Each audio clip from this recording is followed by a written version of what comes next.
तो गाइस सबसे पहले आप इंस्टाग्राम की वीडियो देखो, फिर इसके फनी कमेंट्स देखेंगे। Let's go.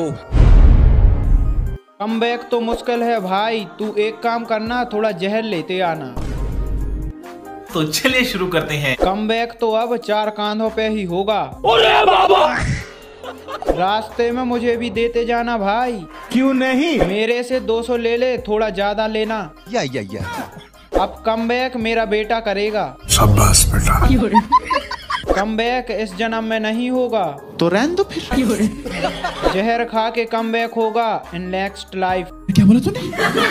भाई 5 रुपए का मेरा भी ले लेना, बजट कम है। हम लोगों ने गरीबी देखी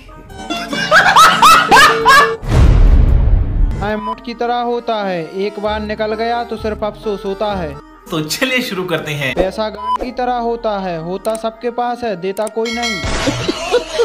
दोस्त बिरा की तरह होता है, दिल के पास भी और सपोर्टिव। क्या बोला तूने? सरकारी कमांड की तरह होते हैं, हमेशा लटके रहते हैं। सच मेकअप की तरह होता है, कितना भी ढको एक ना एक दिन बाहर आ ही जाता है।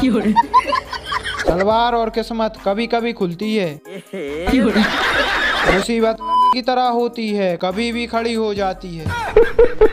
ज्ञान लंड की तरह होता है, देना सब चाहते हैं, लेना कोई नहीं चाहता। जब रोटी सबको तोड़ के ही खाना है तो रोटी सबको गोल क्यों चाहिए? तो चलिए शुरू करते हैं। अगर सूरज को रोज निकलना ही है तो डूबता ही क्यों? बहनचोद। जब पढ़ के सब भूलना ही है तो पढ़ना ही क्यों? तो रहने दो फिर। जब फेल होना ही है तो एग्जाम देना ही क्यों? क्या बात कर? जब मूतना ही है तो पानी पीना ही क्यों? जब जीतना बीजेपी को ही है तो चुनाव रखते ही क्यों? अरे बाप रे, ये तो धोती खोल रहा है। जब पढ़ लिख कर बेरोजगार ही बैठना है तो पढ़ना ही क्यों? जब रात को सोना ही है तो सुबह जागना ही क्यों? सही पकड़े हैं।